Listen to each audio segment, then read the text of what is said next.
친명계에서는 이재명 체제를 끝까지 끌고 가다가 마지막에 이재명이 3심 확정돼서 날아가면 후계자를 이재명이 지목하는 그림을 그릴 겁니다. 근데 그게 보수 정당 입장에서는 호재죠.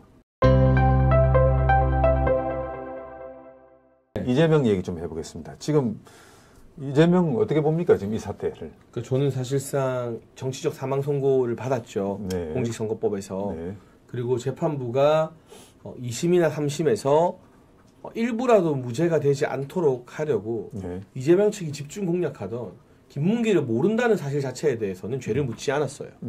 대신 명확하게 죄를 물을 수 있는 골프 친 사진이 조작됐다는 발언과 네. 백현동 협박받았다는 발언에 대해서만 유죄를 물었거든요. 네. 이러면 2심에 가서 서로 다소 감형이 되더라도 유죄 선고한 것들이 무죄로 바뀔 여지는 없다. 그렇지. 대법원 가도 마찬가지고요. 네네. 그러니까 애매한 건 그냥 재판부가 통 크게 이재명한테 줘버렸어요. 그러고도 징역 1년이 나왔기 때문에 네. 이건 정말 정치적 사형 선고가 돼버렸고 위중교사 같은 경우는 이제 이재명 대표가 법정 구속을 좀 염려해야 되는 상황이 된 것 같습니다. 네.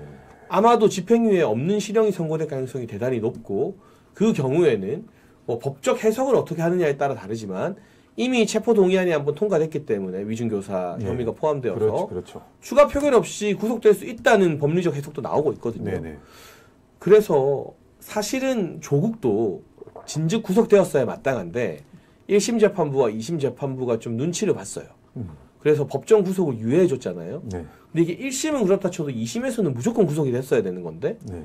그 바람에 조국이 당 만들고 의원되고 하면서 우리나라 사회의 손실이 어마어마하거든요. 재판부에 책임이 없다 할 수 없습니다. 그럼요. 그래서 없지 않습니다. 이 위중교사 1심 재판부가 강단이 있는 재판부라면 네. 징역 선고가 나왔을 때 원칙은 징역이 나오면 구속되는 겁니다. 구속이죠. 그렇죠. 그게 대한민국 법치주의의 원칙이잖아요. 네네. 아주 특별한 예외가 있지 않는 한. 네. 그리고 대다수의 평범한 사람들은 뭐 장사미사들은 1심에서 징역 나오면 바로 법정 구속이에요. 네. 유예가 되는 경우를 주변에서 본 적이 거의 없다고 하거든요. 그렇습니다. 예. 변호사들도. 네네. 그러니까 그 원칙을 이번 재판부가 지킨다면 그리고 아무래도 공직선거법 1심 재판부의 용감한 판결과 그 이후 민주당이 판사와 사법부를 퍼붓는 저주의 언어들이 이 위중교사 재판부의 소신을 더 강화시켜주지 않을까. 네네네. 그런 전망을 좀 해봐도 될 것 같습니다.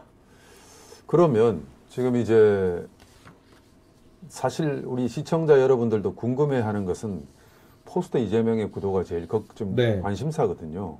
어떻게 될 것 같습니까? 그러니까 저는 두 가지 가능성이 있는데요. 네. 친명계에서는 본인들이 국회의원 권력을 장악하고 있기 때문에 네. 이재명 체제를 끝까지 끌고 가다가 네. 마지막에 이재명이 3심 확정돼서 날아가면 후계자를 이재명이 지목하는 그림을 그릴 겁니다. 근데 그게 보수 정당 입장에서는 호재죠. 그렇지. 그러면 이재명에 대한 안 좋은 부정적 이미지를 계승하면서 계승하면서 이재명보다 인지도나 파워는 약한 사람이 대선 주자가 되는 거니까요. 네네네. 이 시나리오를 노리는 게 아마 추미애, 김민석, 뭐 정청래 정도인 것 같아요. 지금 오룡되더라고요. 보니까 저쪽에서 포스터 친명계라고 하는 사람. 그러니까 뭐 친명, 비명 포함해서 제 꼽아 보니까. 근데 만약 네. 민주당이 1심 판결 이후에는 좀 버티겠지만 네. 2심이 나오고 나면 지방선거가 있거든요.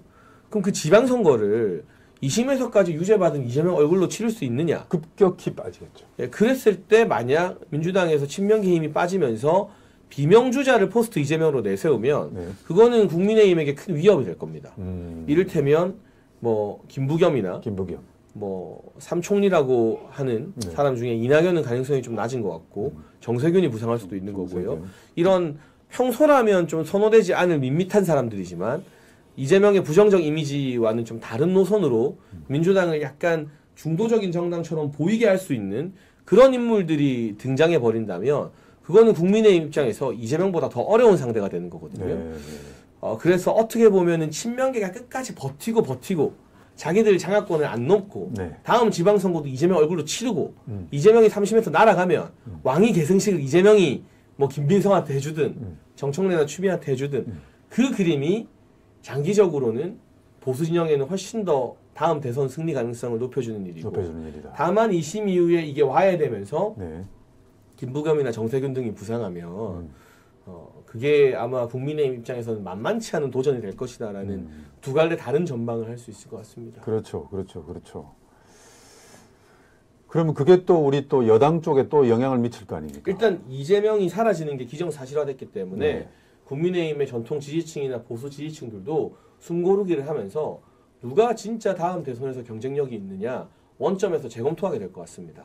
참 이게 애매한 상황입니다. 그리고 유력한 대선 주자인 지금 한동훈 대표가 지금 위태위태한 흔들리고 있기 때문에 흔들리고 있죠. 네. 그리고 이준석 네. 의원도 지금 뭐 이준석 의원이 다음 대선에 나올 가능성이 높지는 않죠.